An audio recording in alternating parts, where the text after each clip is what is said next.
The human delegation's shuttle docks with a soft metallic click against the colossal evaluation station. Through the viewport, Earth shrinks to a blue-white marble, beautiful and suddenly fragile against the vastness of space. Dr. Maya Chen adjusts her collar, hiding her nervousness behind practiced diplomacy. Beside her, Captain Jackson Reed scans the docking bay with the calculated casualness of someone noting every exit, threat, and advantage. "Remember," Dr. Chen whispers, "we're representing all of humanity here." Reed nods, his expression serious. No pressure. The airlock cycles open with a hiss of equalizing pressure, revealing their welcoming committee, a line of varied alien forms standing with perfect military precision. At their center stands Commander Zex Terra, nearly 7 feet tall with iridescent blue-black skin stretched tight over an angular frame.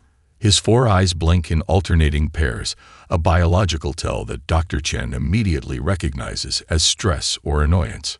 Representatives of Earth, his voice emerges like smooth gravel through the translation matrix. "Welcome to Evaluation Station Omega 9. I am Commander Zex Terra, Primary Assessor for Species Integration." Dr. Chen steps forward with a practiced smile. "Thank you for your welcome, Commander. We're honored to represent Earth in these proceedings." The commander's upper eyes narrow slightly. Honor is irrelevant to objective assessment. You will be evaluated according to standard protocols established over 10,000 cycles of galactic civilization. Captain Reed fails to suppress a small cough that poorly disguises a laugh.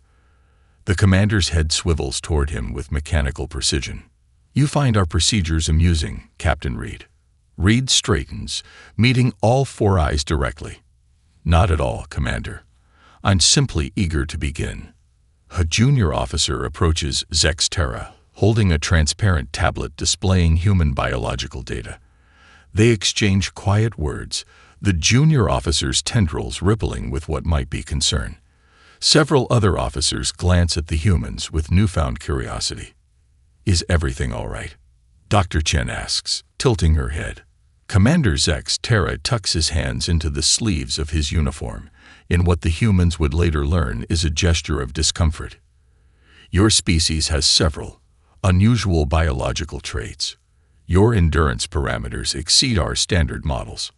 "We're full of surprises," Reed offers with a smile that doesn't quite reach his eyes. The delegation is escorted through arching corridors, filled with species from across the galaxy. Some move on tentacles, others float in containment fields, while many walk on various configurations of limbs. Officers and specialists glance at the humans with expressions ranging from curiosity to dismissal. In the central atrium, a holographic display shows Earth rotating slowly, surrounded by data points and assessment criteria. Dr. Chen notices several red markers already appearing in the categories of predictability and social cohesion. They're led to their quarters, a spacious suite redesigned to approximate human comfort, though the beds are too long and the chairs seem designed for different anatomies. After a cursory tour, Commander Zex Terra pauses at the door. Testing begins at 600 Universal Standard Time. "You should know," he adds with what might be a hint of sympathy, "that in my 57 cycles as primary assessor, no species has ever received full membership status on their first evaluation." As the door slides shut behind him, Reed turns to Dr. Chen with a raised eyebrow. "Did he just tell us we're expected to fail?" Dr. Chen unpacks her bag, carefully placing a small framed photo of her family on the nightstand. "I believe, Captain, that was the closest thing to a friendly warning we're going to get." Reed grins, the expression transforming his serious face. "Well then, I guess we'll have to make history." "First," Dr. Chen replies, pulling out a tablet filled with information on the Empire's evaluation protocols. "We study. If we're going to beat them at their own game, we need to understand the rules before we break them." The Empire's intelligence assessment chamber resembles a cross between a surgical theater and a starship bridge. Curved displays showing incomprehensible data streams surround a central platform, where Dr. Chen and Captain Reed stand back to back. facing challenges designed for species with centuries more technological development. Test Module 27 initiated announces the disembodied voice of the evaluation AI as a new holographic puzzle materializes before Dr. Chen. This one appears as a series of interlocking geometric shapes that pulse with internal light, colors shifting in patterns that seem both random and deliberate. From the observation deck above, Commander Zex Terra watches with his primary assistant, Analyst Thrix, whose species communicates partially through color shifts in their translucent skin. This particular module has eliminated 34% of previously tested species, Thrix notes, their skin rippling with smug blue confidence. The algorithm evolves faster than most organic minds can process. Commander Zex Terra makes a non-committal sound, all four eyes fixed on Dr. Chen. For the past 7 hours, the humans have defied every prediction model. The commander has already dispatched urgent requests for additional analysis tools from central archives. Below, Dr. Chen studies the shifting pattern, then unexpectedly closes her eyes. The observers tense, anticipation vibrating through the chamber. They're giving up already. Thrix's skin flashes triumphant orange. Wait. Commander Zex Terra raises one long-fingered hand. Dr. Chen opens her eyes and begins manipulating the shapes with surprising confidence. Her hands move in arrhythmic patterns that seem to make no logical sense. Yet, somehow, impossibly, the puzzle begins responding, its colors synchronizing with her movements. What method is she using? Zex Terra demands. The analysis systems respond with an error message. PTTER recognition failure. Meanwhile, across the room, Captain Reed faces a quantum probability simulator designed to test predictive reasoning. Most species approach it mathematically, carefully calculating each permutation. Reed, however, seems to be treating it like a game, making rapid intuitive decisions that shouldn't work, but somehow do. It's a gut feeling. Reed explains to his increasingly frustrated examiner when asked about his methodology. Kind of like knowing when someone's bluffing at poker. The examiner, a six-limbed mathematician whose species has never developed games of chance, makes a notation. Subject exhibits concerning reliance on non-rational decision processes. By midday, the evaluation team calls an emergency consultation. The data streaming in from the human tests makes no sense. Their approach lacks consistency, their methodology defies classification, yet their success rate exceeds even the most advanced species. They're accessing external assistance, one examiner suggests desperately. Some hidden technology. We've scanned them thoroughly. Thrix counters, their skin now an anxious purple. They're clean. Dr. Nzinga, the newest addition to the human delegation, faces the linguistic cipher test that afternoon. The puzzle consists of an artificial language with 17 tonal variations and a grammatical structure based on nonlinear time perception. The observers watch in disbelief as Dr. Nzinga begins humming quietly, tapping her fingers against her leg in a seemingly random pattern. After 20 minutes, she suddenly looks up with a bright smile. Oh, I see the pattern now. It's similar to Mandarin tonal structures, but with temporal markers that remind me of certain West African languages. She proceeds to not only solve the cipher, but improvise within the artificial language, creating new valid expressions the test designers never anticipated.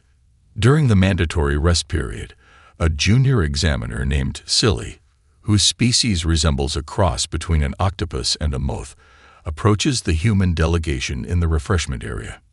May I ask? Silly's voice trembles slightly, translators struggling with their complex vocal tones. How are you doing this?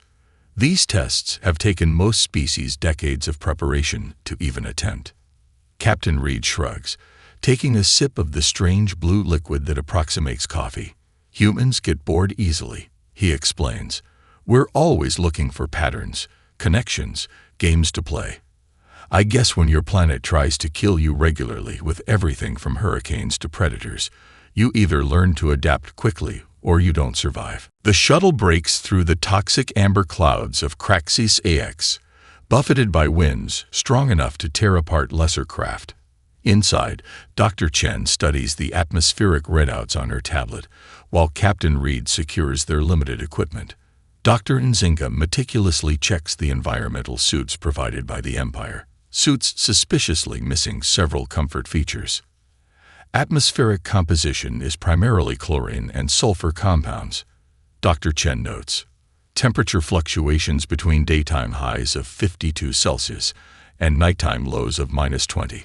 Cozy, Reed remarks, adjusting the straps on his pack. Commander Zextere observes them from the pilot's compartment, all four eyes narrowed in assessment. Most species require at least one full cycle to acclimate to the environmental shock. We will extract you in 3 cycles, if necessary. The unspoken implication hangs in the recycled air.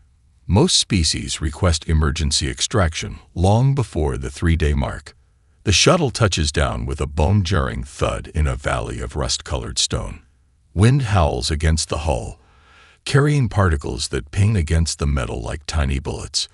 As the rear hatch lowers, creating a momentary airlock with the environmental field, Commander Zextere offers a final instruction. Standard protocols recommend establishing a defensive position and rationing supplies until extraction. Reed flashes him a grin that somehow manages to be both respectful and dismissive. We appreciate the advice, Commander. The humans step onto the barren landscape, environmental suits immediately registering warnings about atmospheric pressure and radiation levels. The shuttle rises quickly, leaving them in swirling amber dust. Around them, jagged rock formations cast long shadows across the valley floor, where sparse, thorny vegetation clings to existence. From the orbital observation platform, the Empire's assessment team settles in for what they expect to be a predictable scenario. Most species follow a standard survival protocol. Establish shelter, inventory supplies, maintain minimal activity to conserve resources. The humans immediately split up. They're separating. Analyst Thrix's skin pulses with alarmed yellow patterns. That violates every survival doctrine in the manual. On the monitors, Dr. Chen heads toward a cluster of the thorny vegetation, taking samples and scanning with a handheld device. Captain Reed begins climbing a nearby ridge, presumably to survey the territory. Dr. Nzinga unpacks their shelter equipment, but rather than setting it up in the sheltered location indicated in their briefing materials, begins adapting components for what appears to be an entirely different purpose. What are they doing? Asks a junior observer, mandibles clicking in confusion. Commander Zextere leans forward, eyes fixed on the monitors. They're not merely surviving. They're exploring. By nightfall, when the temperature plummets and howling winds drive particles sharp enough to score the observation cameras, the humans have established a base camp unlike any the observers have seen. Rather than using the standard dome shelter, they've created a low-profile structure wedged against a rock face, reinforced with local materials to withstand the wind. Captain Reed has constructed a series of wind barriers that channel the gale away from their camp, while Dr. Nzinga has rigged their communication equipment to monitor geological vibrations. Most surprising to the observers, the humans don't huddle inside their shelter as the brutal night takes hold. They work in shifts, one sleeping while 2 continue activities, systematically exploring their surroundings despite the environmental hostility. Projected survival probability has increased from 62% to 87%. The analysis system reports, causing a ripple of surprise among the observers.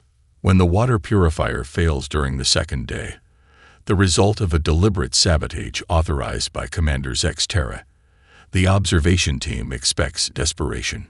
Instead, they watch in astonishment as Dr. Chen immediately identifies 3 species of local plants with moisture reservoirs, while Captain Reed constructs a solar still using scraps from their equipment and reflective material from the emergency blankets. They're treating this as a puzzle to solve rather than a crisis to endure. Commander Zextere notes quietly, an unfamiliar sensation forming in his thoracic cavity. something disturbingly close to admiration. Chief Analyst Zim Saw's office resembles an archaeological dig site. Holographic projections of Earth media hover at various heights. Film clips, literature excerpts, music visualizations, historical footage, and game interfaces all competing for attention in the crowded space. The analyst himself sits in the center, his elongated cranium pulsing with bioluminescent patterns that indicate intense mental activity. When Commander Zex Terra enters, he must navigate around a floating projection of something called reality television, where humans voluntarily strand themselves on islands for entertainment. You requested an urgent meeting. The commander asks, trying to ignore a particularly loud audio sample of something humans call heavy metal. Zim Saw gestures with 3 of his upper appendages, shutting down several projections. 3 days of continuous analysis. Commander, 3 days without sleep cycle. I have processed more conflicting cultural data than in my entire previous career. The analyst's voice trembles slightly. Humans are a paradox that threatens the fundamental classification system of the Empire. The commander settles into a visitor chair, expression carefully neutral. Explain. They create deliberate falsehoods, fiction, as their primary entertainment medium. Our initial analysis flagged this as pathological deception, but further investigation reveals they simultaneously consider actual deception, lying, to be morally wrong. Zim Saw pulls up a series of contradictory data points. They produce entertainment about imaginary disasters for pleasure. They claim to value peace while maintaining military forces that prepare for conflict. Their humor. The analyst pauses, mandibles clicking in distress. Their humor defies all logical analysis. After 3,000 examples, our pattern recognition systems have failed to identify consistent triggers for their laughter response. The commander reviews the preliminary report on his tablet. Your conclusion. Humans exhibit cognitive patterns consistent with multiple forms of species-wide psychological abnormality, yet function with remarkable effectiveness. They embrace contradictions other species find crippling. They intentionally explore concepts that trigger distress responses. Zim Saw's cranial lights pulse faster. Commander, they willingly consume entertainment designed to activate their fear responses, for pleasure. Meanwhile, several decks below, the cultural analysis has taken an unexpected direction. Dr. Chen sits cross-legged on a recreation area table, surrounded by junior officials from 17 different species. A makeshift card game is underway, with nutrient packets serving as poker chips. So if my appendages show signs of blood flow increase, that's a tell that I might be bluffing. Asks a young Thrixian, skin flickering with interest. Exactly, Dr. Chen replies. The game isn't just about the cards. It's about reading your opponents. Across the room, Captain Reed has organized an impromptu sports demonstration. Using empty supply containers as goals, he teaches a modified version of soccer adapted for various physiologies. The aliens, many from species with strict hierarchical protocols preventing cross-rank socialization, laugh as they chase a makeshift ball through the recreation area. When a security team arrives to investigate the unauthorized gathering, they find themselves invited to join rather than enforce regulations. The senior security officer, a veteran from the warrior caste of Dorvix Prime, hesitates before the unexpected invitation from a Thrixian communications specialist to join their poker table, a social interaction that would be forbidden under normal Imperial protocols. In the primary data center, Commander Zex Terra reviews security footage with growing concern. The station's communication channels show unprecedented traffic patterns, unofficial transmissions spreading throughout the facility. Junior staff from maintenance to scientific divisions are sharing Earth music, attempting Earth jokes, and discussing human cultural concepts with alarming freedom. It's spreading like a contagion, observes Analyst Thrix, skin pulsing worried purple. They've been here less than a standard week. Commander Zex Terra zooms in on a particular feed showing his own personal assistant watching something called cat videos when she should be updating defense posture assessments. "What is this cat obsession?" he asks, bewildered. "Small Earth predators kept as companions," Fricks explains. "Apparently watching them engage in illogical behaviors triggers the human humor response. Now it's triggering similar responses in 17 non-human species." Commander Zex Terra's 4 eyes blink in sequence, a sign of deep concern. "They're not just passing our tests, they're rewriting our social structures without even trying." The Strategic Command Center pulses with emergency lighting as the crisis simulation engulfs the human delegation. Massive holographic displays show a neutron star destabilizing near the densely populated Kelteri system. Alarms howl in 3 different pitches, each indicating escalating threat levels. Commander Zex Terra stands on the observation deck, flanked by senior officials from various Empire departments. Their expressions range from skeptical to smugly expectant. This simulation has broken even experienced crisis teams.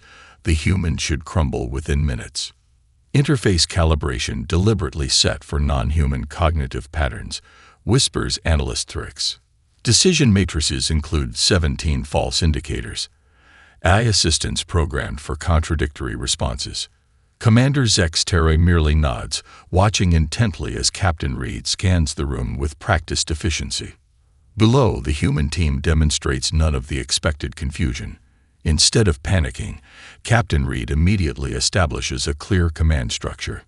Maya, prioritize information streams, separate critical from non-critical alerts. Nzinga, population distribution and evacuation routes. I'll handle resource coordination and emergency response deployment. The Empire observers exchange surprised glances. Most species spend precious minutes arguing about authority or trying to process all information simultaneously. The humans have created specialized roles without discussion. When artificial intelligence assistants provide contradictory evacuation projections, Dr. Chen simply turns to Captain Reed. "The AI is compromised. We need to calculate manually." Without hesitation, Reed abandons the advanced systems, tools that most species consider essential, and begins working trajectory calculations by hand on a physical tablet. The observers murmur in disbelief. "Introducing cascade failure in power distribution grid," announces the simulation controller, triggering a new series of alarms.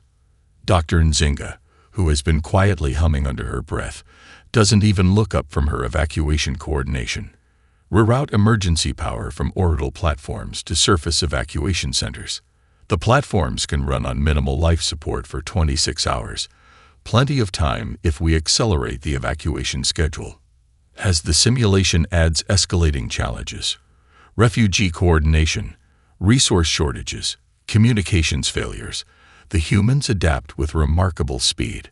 Most disturbing to the observers, they appear to be enjoying themselves. If we divert the fleet behind the third moon, we gain 18 minutes of shadow protection. Captain Reed suggests with a competitive gleam in his eye. 22 minutes if we use the radiation burst to power the shields, counters Dr. Chen, a hint of challenge in her voice. "Bet you my dessert ration we can push it to 25, Reed replies. The observers watch in confusion as the humans make what appear to be wagers on their crisis management outcomes, behavior that would indicate critical stress failure in most species, yet somehow seems to enhance human performance. When the simulation introduces an impossible cascade failure requiring simultaneous solutions across 3 planetary systems, Commander Zex Terra leans forward expectantly. No previous species has survived this scenario with more than 20% of the virtual population. The humans don't even hesitate. They simply redistribute their efforts, working in seamless coordination without apparent communication protocols. Dr. Chen identifies a solution the simulation designers never anticipated, using the neutron star's radiation to power a massive deflector array. "Simulation complete," announces the system. "Virtual population survival rate, 87%. A stunned silence falls over the observation deck. The previous record was 32%. Captain Reed stretches, rolling his shoulders like someone completing a light workout rather than an apocalyptic crisis scenario. He looks up at the observation window where Commander Zex Terra stands frozen in disbelief. "That was fun," Reed calls out with a casual salute. "Got anything harder?" One of the senior officials, a Centauri logic master whose species prides itself on emotional control, makes a sound suspiciously close to a whimper. Commander Zex Terra dismisses the observers with a sharp gesture, waiting until they've left before approaching the human team directly. For the first time since the evaluation began, his formal demeanor slips slightly. "How?" he asks simply. The scenario was designed to be impossible.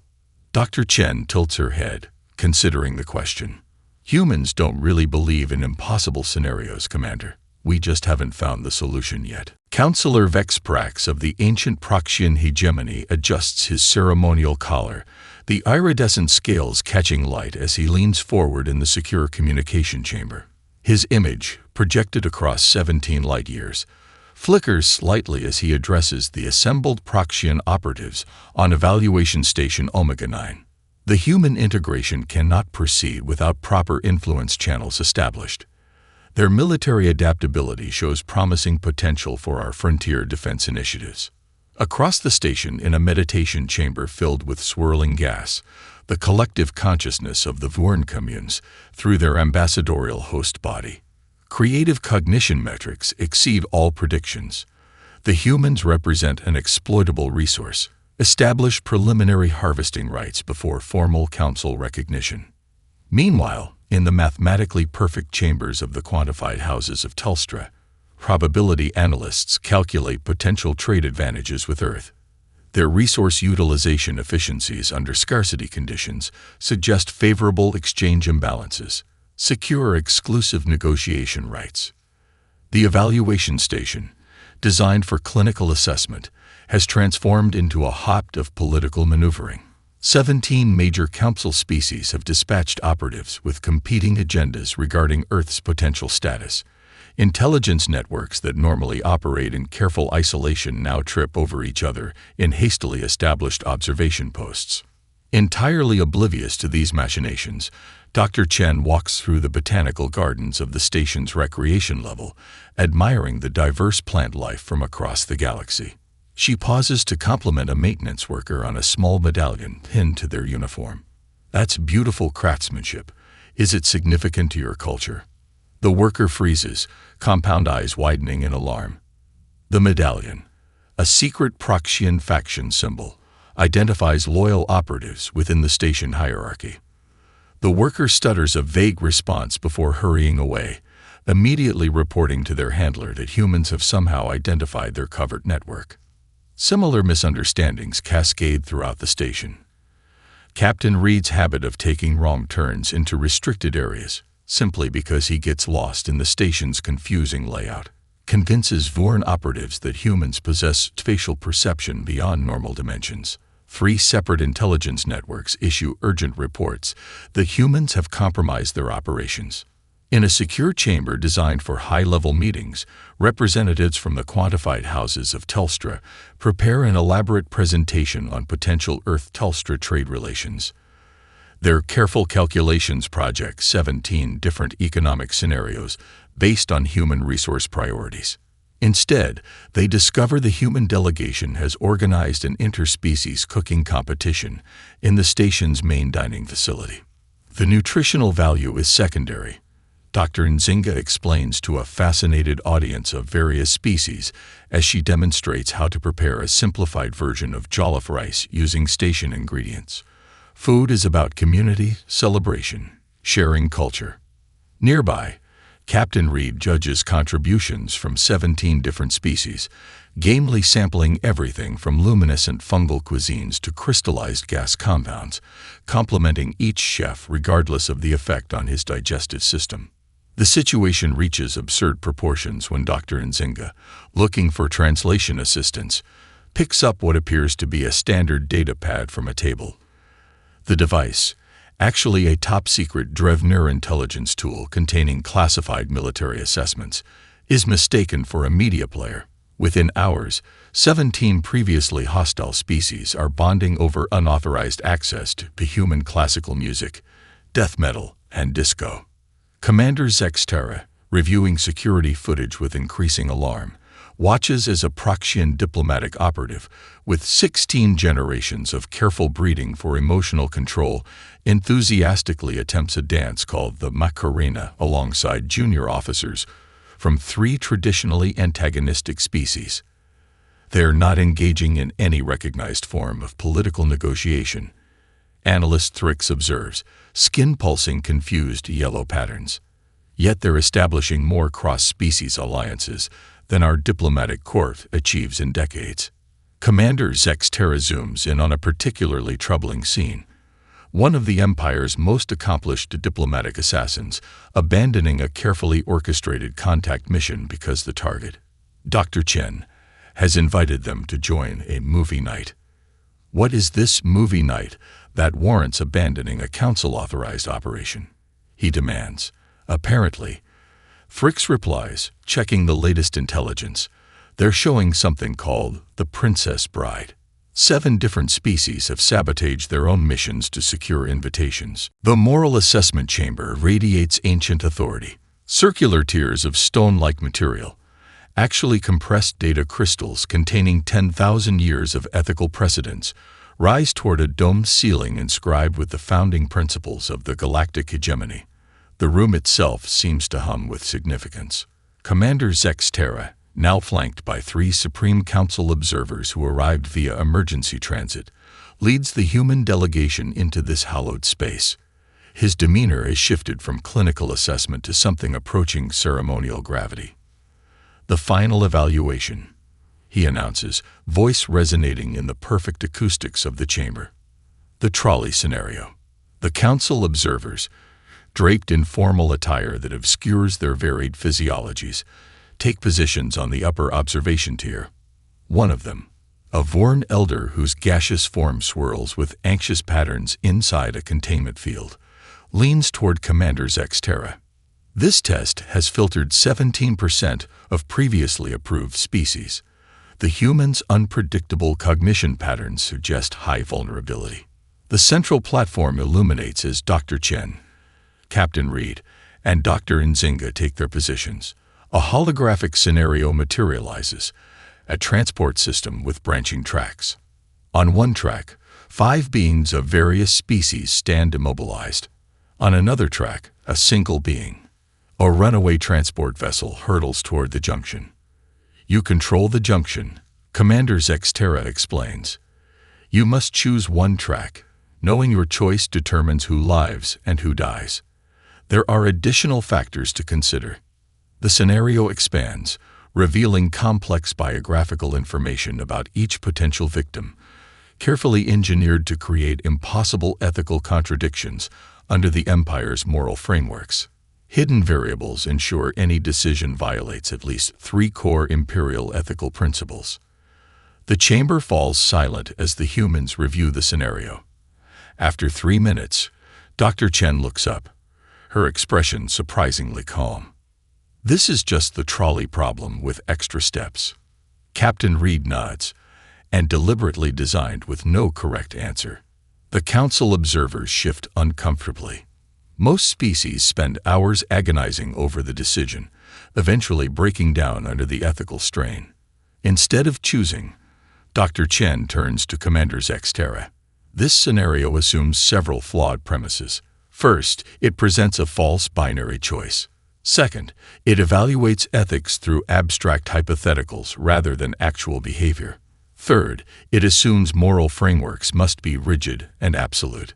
Dr. Nzinga steps forward, pointing to various elements of the scenario.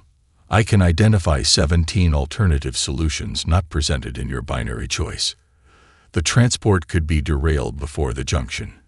Emergency teleportation could save some individuals. The immobilization field could be disrupted. Captain Reed simply crosses his arms. In actual crisis, humans don't philosophize about theoretical outcomes. We act to save who we can. then deal with consequences. Theoretical ethics make poor substitutes for practical compassion. Their rejection of the test's fundamental premises stuns the observing officials. A junior examiner, the Thrixian whose skin pulses with excited blue patterns, raises a tentacle hesitantly. But the imperial ethical framework requires absolute adherence to hierarchical principles of value. How can a society function with flexible ethics? Dr. Chen smiles gently. The same way humans function in an ever-changing environment. We adapt. Our ethics evolve as our understanding grows. The question breaks protocol so severely that the council observers bristle with alarm. Yet instead of reprimand, another junior official, this one from a crystalline species that rarely speaks in open sessions, adds a question of their own. If ethics can evolve, how do you maintain societal cohesion? Before the humans can answer, a cascade of questions erupts from junior officials throughout the chamber. The council observers watch in horror as centuries of careful indoctrination unravel before a simple human question posed by Dr. Nzinga. Why can't your ethics evolve like everything else in the universe? Commander Zexterra watches the chamber, designed for solemn judgment, transform into a vibrant forum of philosophical debate. The youngest officials, those who've had the most direct contact with humans during the evaluation, show the most enthusiasm for these radical concepts. The Supreme Council chamber on the Empire's capital world gleams with polished ceremonial grandeur. 17 primary counselors, each representing major species of the galactic hegemony, sit in ascending tiers of ornate thrones designed for their varied physiologies.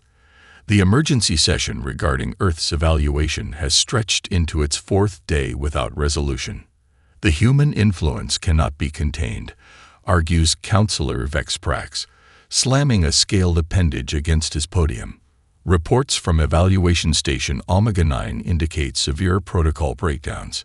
Junior officials openly question caste divisions. The viewer and representative, a swirling consciousness housed in an ornate containment field, pulses with agitation. 17 incidents of unauthorized philosophical debate have been documented. The Thrixian cadets are organizing discussion groups about evolving ethics. While the council debates, something unprecedented spreads through the Empire's carefully controlled information networks. Anonymous sources have leaked footage from the human evaluations. Beams across 3,000 worlds watch humans solving impossible problems, telling incomprehensible jokes, and challenging fundamental assumptions with casual questions. Underground entertainment venues on Proxima Station host viewing parties for human test footage with unauthorized commentary tracks. Street vendors on Thrixia Prime sell shirts bearing Dr. Chen's accidental catchphrase, "Have you tried turning it off and on again?" The phrase becomes a coded way for junior officials to identify like-minded individuals questioning rigid hierarchies. When the council finally summons the human delegation to pronounce judgment, they discover the evaluation station transformed. Species that normally maintain strict hierarchical separation mingle freely in corridors. Junior officials from traditionally antagonistic worlds share meals in the dining hall, attempting to recreate human foods. Maintenance workers discuss philosophy with senior analysts. Most shocking of all, Commander Zexterra, once humanity's sternest critic, is discovered in a recreation area attempting to learn the Macarena from a group of maintenance workers. When confronted by council representatives, he offers an unprecedented defense. The humans demonstrate effective alternative social structures worthy of examination. The council members realize the terrible truth. Quarantining Earth would come too late. Humanity's influence has already gone viral throughout their carefully ordered society. Generations of young officials exposed to human ideas cannot simply be reprogrammed. The rigid hierarchies that have maintained peace and power for the ruling castes for 10,000 years now face an existential threat from a species that didn't even try to overthrow them. In a stunning reversal, they offer Earth full membership in the galactic hegemony, hoping to control the chaos by bringing humans into the established power structure. "We welcome Earth as equals," announces the Grand Arbiter, all 6 eyes carefully not meeting the gaze of the human representatives. "Your species has demonstrated. unique qualities worthy of recognition. As the human delegation prepares to return to Earth with news of their success, they remain cheerfully unaware that the Supreme Council has classified their evaluation records at the highest security level, with access restricted to senior officials. The classified file name: Species 7294B. Containment Protocols and Damage Control Strategies. Captain Reed boards the transit shuttle, stretching after the long ceremony. That went well. I was expecting more resistance after all those tests. Dr. Chen nods thoughtfully. They seemed almost eager to include us by the end. I wonder what changed their minds. Dr. Nzinga laughs, scrolling through her datapad. Maybe they just liked us. None of them notices the classified briefing being distributed to officials throughout the Empire. Humanity Integration Guidelines. Minimizing cultural contamination. Nor do they see the worried expressions of senior council members watching their departure. Meanwhile, across the galaxy, a new greeting spreads among the Empire's youngest generations, a thumbs-up gesture accompanied by Captain Reed's favorite phrase: "We'll figure it out as we go."